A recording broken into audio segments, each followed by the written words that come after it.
तो साथियों, बहुत बड़ी न्यूज़ निकलकर सामने आ रही है टाटा ग्रुप की तरफ से। टाटा ग्रुप ने टाटा कैपिटल के आईपीओ को मंजूरी दे दी है। इसका काफी लंबे समय से इंतजार चल रहा था। हम काफी लंबे समय से डिलेमा में थे कि ये आईपीओ आएगा भी या फिर नहीं आएगा, लेकिन फाइनली सारी दुविधा दूर हो चुकी है। इस आईपीओ को आज 25 फरवरी को टाटा ग्रुप ने अप्रूव कर दिया है। कभी इस आईपीओ की पहले चर्चा चल रही थी कि आईपीओ नहीं आएगा, लोन वगैरह पे ऑफ कर देंगे, लेकिन आरबीआई बार बार कह रहा था, आरबीआई की गाइडलाइंस थी कि जो नॉन बैंकिंग फाइनेंशियल कंपनीज हैं उनको स्टॉक मार्केट में लिस्ट होना ही है और इसकी डेडलाइन है 30 सितंबर तक। तो टाटा ग्रुप को आरबीआई की गाइडलाइंस को फॉलो करते हुए ये आईपीओ लाना पड़ रहा है। आज हम इसी आईपीओ के बारे में डिस्कस करने वाले हैं कि कब तक इसकी डीआरएचपी फाइल हो सकती है, क्या आईपीओ का साइज हो सकता है, और सबसे महत्वपूर्ण सवाल कि इसमें शेयर होल्डर कोटा होगा या फिर नहीं होगा। तो बिना देरी किए आगे बढ़ते हैं। लेकिन साथियों, आगे बढ़ने से पहले अगर आप इस चैनल को पहली बार विजिट कर रहे हैं या फिर आपने अभी तक इस चैनल को सब्सक्राइब नहीं किया है तो फाइनेंस मार्केट और आईपीओ से जुड़ी हुई जानकारी से रेगुलरली अपडेटेड रहने के लिए इस चैनल को जरूर सब्सक्राइब करें। और हाँ, वीडियो के डिस्क्रिप्शन में टेलीग्राम और व्हाट्सएप चैनल का लिंक दिया गया है, जहां मैं रेगुलर बेसिस पर कौन सी कंपनी आईपीओ लेकर आने वाली है, किसने डीआरएचपी फाइल की है, शेयर होल्डर कोटा है या नहीं, इन सारी चीजों से रिलेटेड जानकारी रियल टाइम बेसिस पर साझा करता हूँ। अगर आप चाहें तो उसे भी ज्वाइन कर सकते हैं। इससे पहले टाटा ग्रुप से टाटा टेक का आईपीओ आया था और उसने निवेशकों को अच्छा खासा लिस्टिंग गेन बना के दिया था। अभी टाटा ग्रुप के बहुत सारे आईपीओ पेंडिंग में है। आने वाले कुछ वर्षों में टाटा ग्रुप से हमें 4 से 5 आईपीओ दिखाई दे सकते हैं। आज टाटा कैपिटल बोर्ड ने सुबह सुबह क्या बोला उसको हम समझते हैं। मैं आपको जूम करके दिखा देता हूं। फरवरी 2025 यानी आज to the listing department of BSE limited, to the listing department of NSE limited को इन्होंने लेटर लिखा है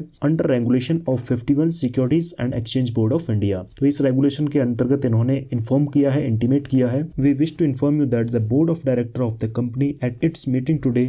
अब वो समझते हैं कि इन्होंने क्या क्या आज अप्रूव किया है। तो इसमें सबसे पहला पॉइंट है offer and issuance of equity shares of face value 10 rupee each of the company for an aggregate amount of 1504 crore on a right basis to existing equity share holders. यानी इन्होंने अपने पहले पॉइंट में बताया है कि ये 1504 करोड़ रुपए राइट इश्यू से रेज करने वाले हैं। अब आपके दिमाग में एक सवाल आ रहा होगा कि राइट इश्यू कहां से आ गया, ये कंपनी तो अब लिस्ट होने जा रही है। तो साथियों, मैं आपको बता दूं, ये कंपनी लिस्ट तो अब होने जा रही है, लेकिन इसके अनलिस्टेड शेयर्स तो ऑलरेडी है, शेयर होल्डर तो ऑलरेडी है। तो जो इसके एग्जिस्टिंग शेयर होल्डर्स हैं, अगर मैं इसको सर्च करता हूं टाटा कैपिटल अनलिस्टेड शेयर्स, तो यहाँ एक वेबसाइट खुलकर सामने आ जाती है अनलिस्टेड जोन। वहां आप देख सकते हैं टाटा कैपिटल के अनलिस्टेड शेयर का प्राइस 1050 रुपए चल रहा है। ये 2021 में 460 रुपए का था और 2023 तक 460 रुपए का ही रहा है। लेकिन उसके बाद मई 2023 से जैसे जैसे आईपीओ की चर्चा स्टार्ट हुई, उसके बाद इसने शूटअप करना स्टार्ट किया और अभी ये 1000 रुपए के आसपास ट्रेड कर रहा है। तो यहाँ आप देख सकते हैं, तो पहले पॉइंट में ये कंपनी 1504 करोड़ रुपए राइट इश्यू के जरिए रेज करेगी। दूसरे पॉइंट में इन्होंने आईपीओ का मेंशन किया है। इसमें 2 पोर्शन है। पहला है फ्रेश इश्यू। फ्रेश इश्यू के जरिए 23 करोड़ शेयर्स इश्यू करेंगे। एक शेयर की फेस वैल्यू 10 रुपए है और अभी आपने देखा कि अनलिस्टेड मार्केट में ये शेयर 1050 रुपए का ट्रेड हो रहा है। यानी आप इससे अंदाजा लगा सकते हैं कि ये 23 करोड़ शेयर्स इश्यू करने वाले हैं और अभी 1050 का ट्रेड हो रहा है। लेकिन मुझे जहां तक लगता है कि इनका वैल्यूएशन फेयर होना चाहिए, क्योंकि हमने टाटा ग्रुप के पहले जो आईपीओ देखे उनका भी वैल्यूएशन काफी अच्छा देखा। अभी लास्ट टाइम टाटा टेक का आया था, उससे पहले तो काफी लंबे समय से हमने कोई आईपीओ नहीं देखा था। इसके अलावा ऑफर फॉर सेल के जरिए भी इसके एग्जिस्टिंग शेयर होल्डर्स अपने शेयर्स को ऑफलोड करेंगे, जो अभी तक डिसाइड नहीं हुआ है कि ऑफर फॉर सेल के जरिए कितने शेयर्स ऑफलोड किए जाएंगे। अब हम अपने नेक्स्ट पॉइंट पर चलते हैं कि इसमें शेयर होल्डर कोटा होगा या नहीं होगा। तो साथियों, इसमें कंफर्म कुछ नहीं कहा जा सकता कि शेयर होल्डर कोटा होगा या नहीं होगा, केवल एक अंदाजा लगाया जा सकता है, क्योंकि पिछले टाटा ग्रुप के आईपीओज में शेयर होल्डर कोटा था,